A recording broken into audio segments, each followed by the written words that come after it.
So, shit just got serious.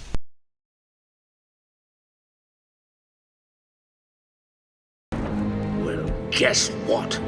From up here, you look pretty small. Oh, don't look so sad.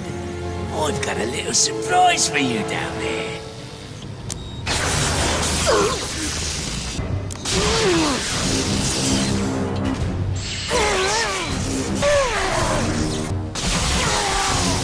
Solomon Lundy. Born on a Monday. Racing on a Tuesday. Married on Wednesday. Ill on Thursday. Worse on Friday. Died on Saturday. Buried on Sunday. That was the end.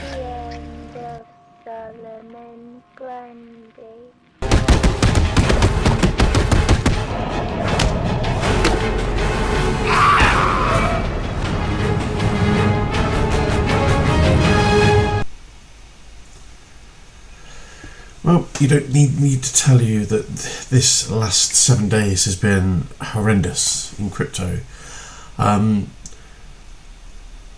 From my perspective, it's only been because of how much I've read and how much I've seen and the destruction and the devastation of the last 7 days. Thankfully, I don't use exchanges. I have a group of people who will be watching this video today, who I've always told that I don't use exchanges. So when it comes to teaching, I always say, here's your buy signal, and they'll always say, why don't you sell? And there are opportunities to sell, but you have to put your money onto an exchange, or at least until recently. So by doing so, there's the phrases, not your keys, not your crypto, there's trust issues. I used Hotbit a couple of years ago, not naming or shaming or anything like that, but during the beginning of the bull market, I put some money onto Hotbit and made some money, 3 or 4x some money, and when I went to pull that off the exchange, it took 7 days. So to remove it from the token into USDC and back to my wallet, the whole process was 7 days. And in a bull market where you want to capitalize at the top and sell, an exchange, that was my first experience, and the exchange put me off. And the more I read about it, that your transactions could take 72 hours, the more I delved into it, and I found out even more that you're not in control of your own funds. Whereas a wallet, you are. There's different levels of security in crypto, and I'll always start off by the platform. So whether you go to Coinbase or crypto.com, I've always started off there, or Binance. So you start at the platform, then you go down to the wallet, then you go down to hardware, which is your Trezor and your Ledger, which is probably the safest option right now. But there's more news looming about potential collapse of stablecoins. Love CoinGecko, it's just my staple. We head over to Tether, so 7 days, and look at this jolt in the market. So the market goes up to $1.02, falls down, and it actually depegs for the first time. For the first time in a long time. So down to 97 before it does recover, and it's been stable since. Now this was because something like 30% of the holdings in Tether is FTX, so that was removed from the system, and that jolted this, but also USDC. Now equally as concerning, but the price went up before it fell, and there were some holdings of FTX in USDC as well. So stablecoins are fragile this week. No one knows whether to keep their money on an exchange or not. Money has been removed. So back to Tether, if we look at the market cap, something like 3 or 4 billion has been removed just in the last couple of days. And considering on the 7th, which was 7 days ago, so 7 days ago when this started happening with FTX, the market collapsed. We have seen a slight recovery, we have seen a slight bounce, 13%. Now this is Ethereum, but you've got to be asking yourself, if you can't keep your funds in stable coins because of distrust, or on an exchange because of distrust, what can you do? And certainly from my perspective, keeping your funds on a secure wallet or a hardware wallet is probably the best thing right now, and potentially away from stable coins. So if you wish to move your funds away from stable coins, my honest thought is Bitcoin or Ethereum. So although the market could go down, if your funds are in a wallet, the funds will recover again later. The market will go up later. So on the basis that a stable coin could collapse and remove your holdings, remove your savings, and an exchange can equally collapse. There's been another one pop up this morning in Hong Kong that have collapsed, but have suggested that they are not part of the FTX collapse. And there is news looming about crypto.com that they might go under, but the CEO has done a video today explaining their position, which I may just show you actually. So obviously I've got SBF everywhere. Here we go. Let's have a look at this video.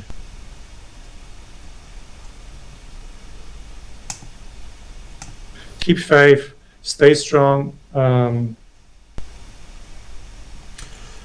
Now the video does keep crashing here, but that's pretty much exactly the same as how the video ends. It's a 9-second clip from crypto.com CEO, and he just goes, ugh, deflates at the end. I don't know what's going on with the internet today, but I don't know. But yeah, this is basically keep safe, stay strong, and collapse of the video. So pretty much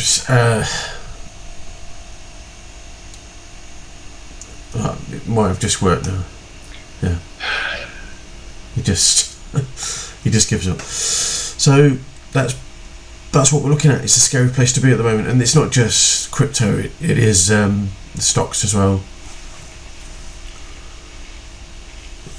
And then FTX contagion victim dfxdash puts NFT collection up for sale.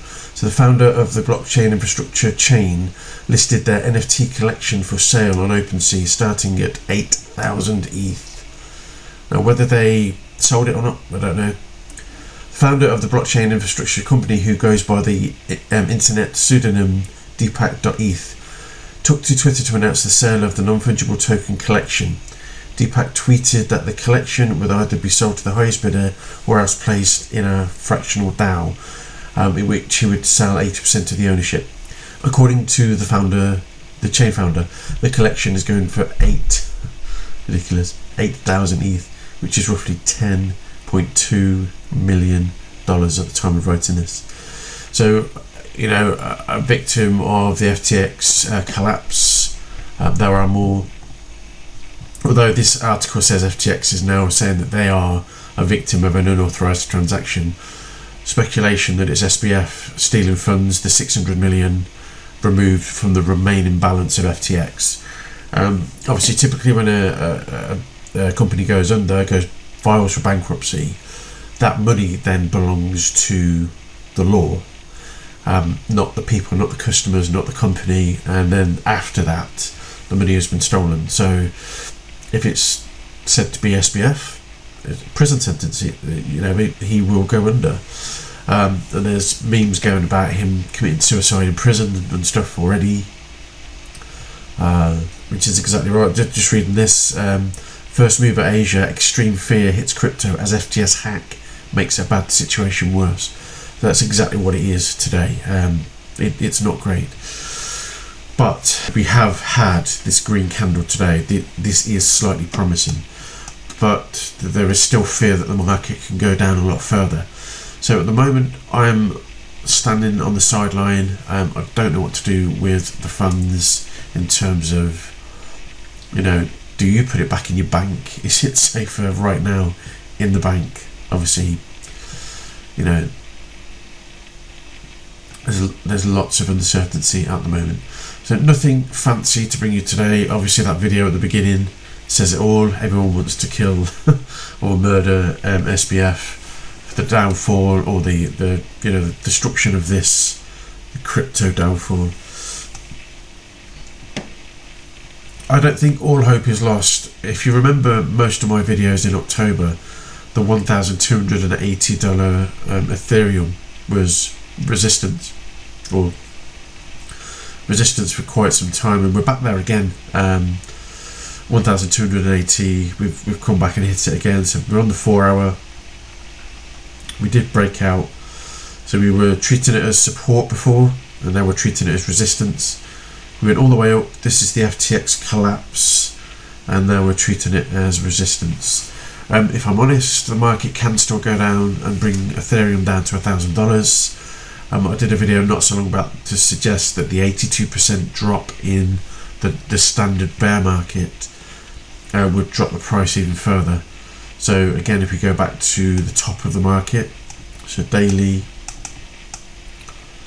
and just 4,000, and just measure 82% down, which is standard. We are sitting at $848 per Ethereum. It's a similar story with Bitcoin. You're talking between $8,000 and $10,000, which is an 82% collapse on the top. So it's kind of to be expected, and news will bring the market down, and crypto will recover later. So my thought personally, at these prices, Bitcoin and Ethereum are still safe havens at the moment. So tell me what your thoughts are. Obviously the market has bled, the market is uncertain, and it'll be interesting to see what you guys say in the comments. Thanks for watching, guys, and I'll see you in the next one. Bye bye.